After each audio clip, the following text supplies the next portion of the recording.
For Fox Sports, I'm Annabelle Stefan, reporting just outside of the Westin Hotel in Birmingham, Alabama, the site of this year's SEC Basketball Media Days. We had a chance to hear from South Carolina head coach Frank Martin to get his thoughts on why you can't compare seasons, up-and-coming players in the offseason, and much more. We finally dealt with a couple of bad days, and which happens with young kids. It's week 3, and you're asking them to compete physically and mentally at a level that they probably they've done before, just not every single day. And so we weren't very good on Monday. We were slightly better Tuesday, and then yesterday we did some film work, and I think our guys saw themselves. And that's what gets me excited about these kids. They saw themselves, and they didn't pout. They actually went on the court and competed real hard. So, but we finally dealt with some bad days, and which I knew was coming. Could you pick 12? Does that sound about right? Did you use that as motivation? I can care less. I had the great fortune of leading a team that was picked number 1, and by the end of January we were second to last.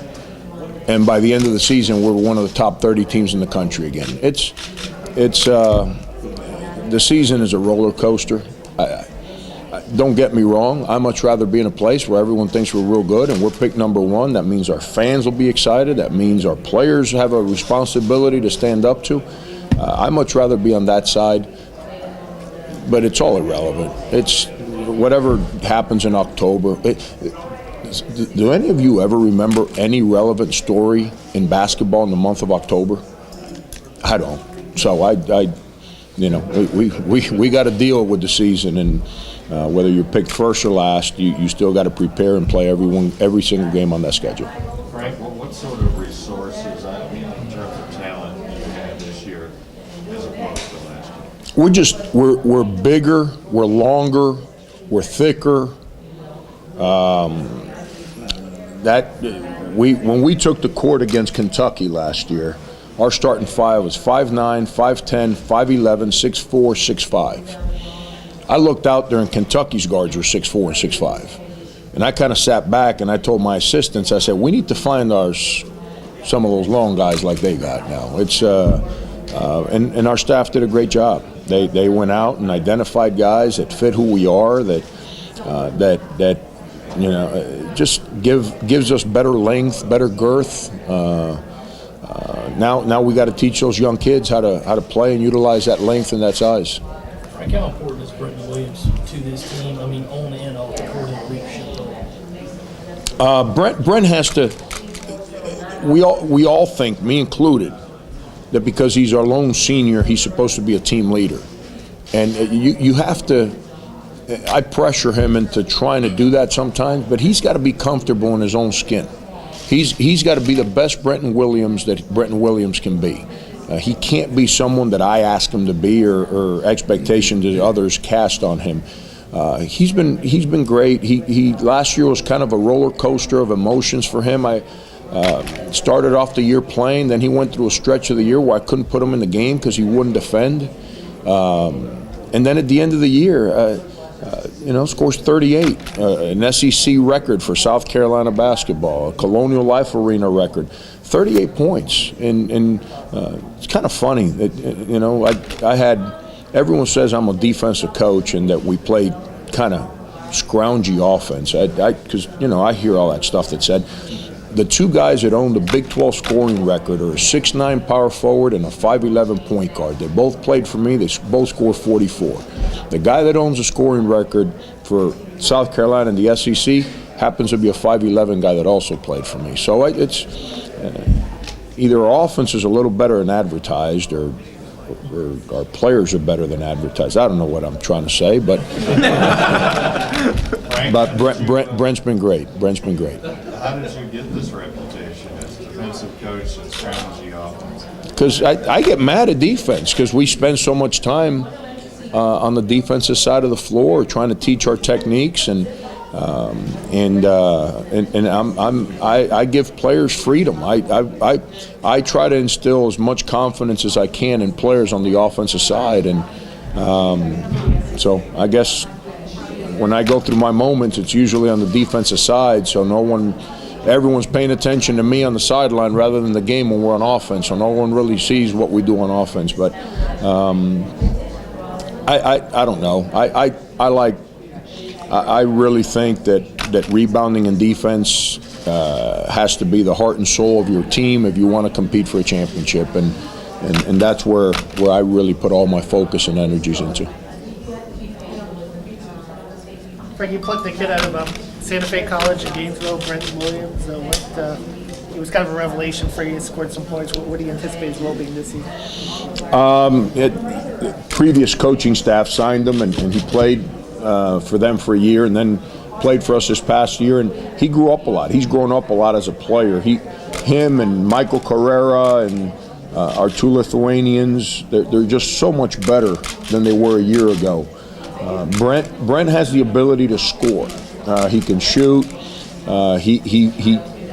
You don't score 38 points in an SEC game unless you can figure out a way to put the ball in the basket. He's grown tremendously there. We need him to keep growing defensively.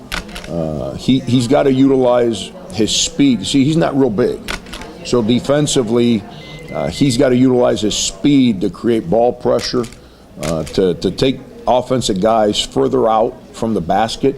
That way he can neutralize his lack of size. But he's gotten better. That, as a coach, that's all you can ever ask, is that kids grow within your program, and he's definitely grown. Do you feel like you have a sense of what the strength of this team is going to be this year?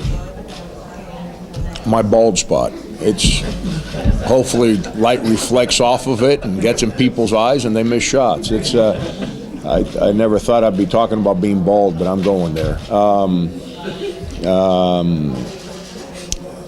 Our personality.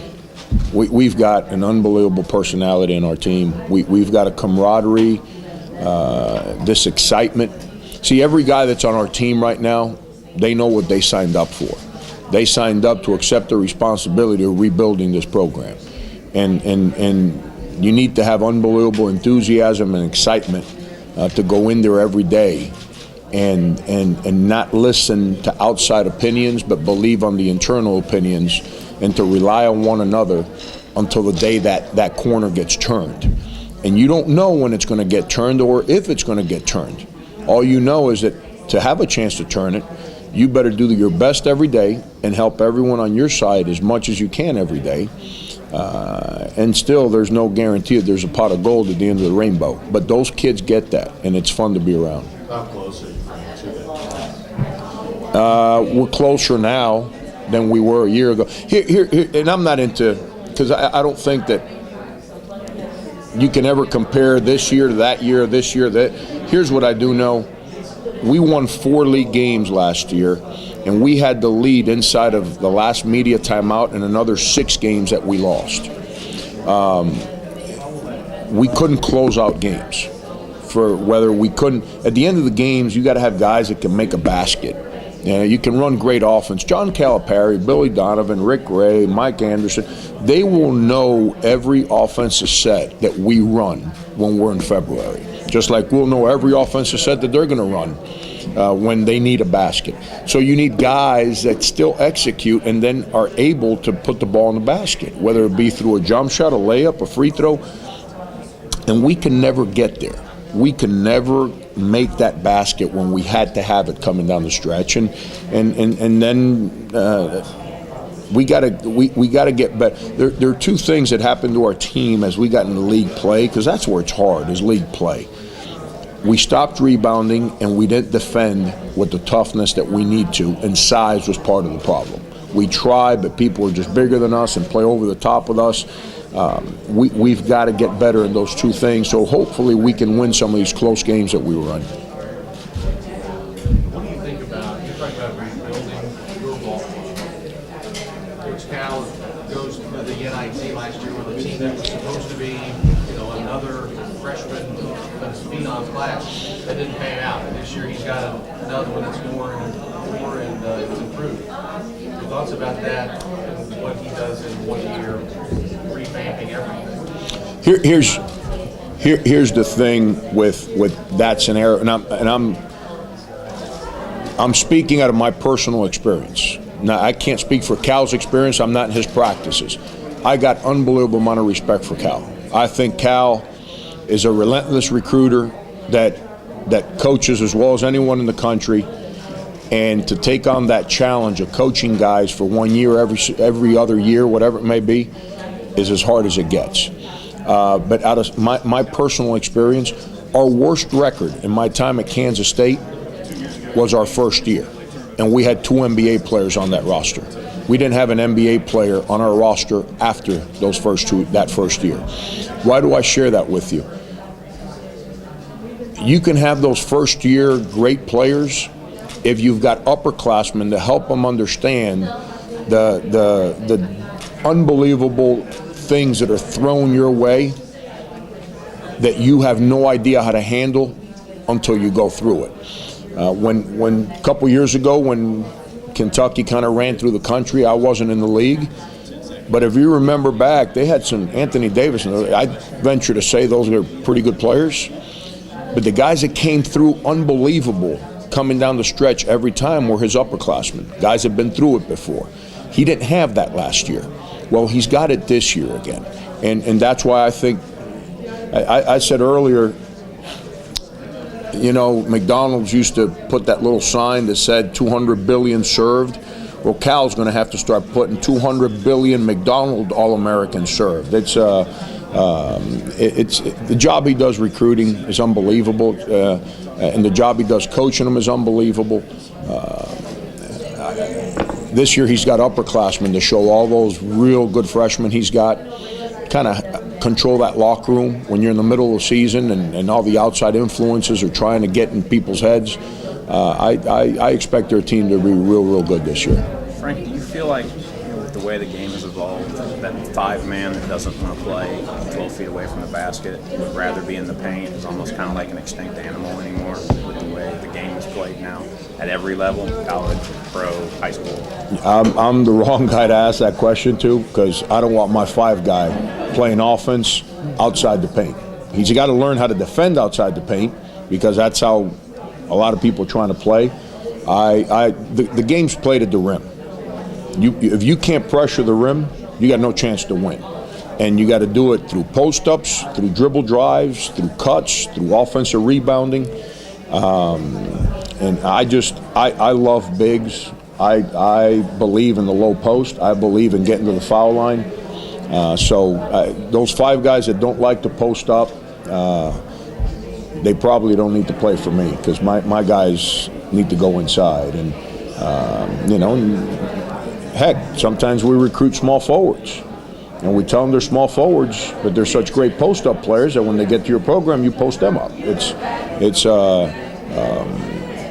I think the game's at the rim. I don't buy into all this perimeter stuff. I think if you don't have a good point guard, you got no chance to win.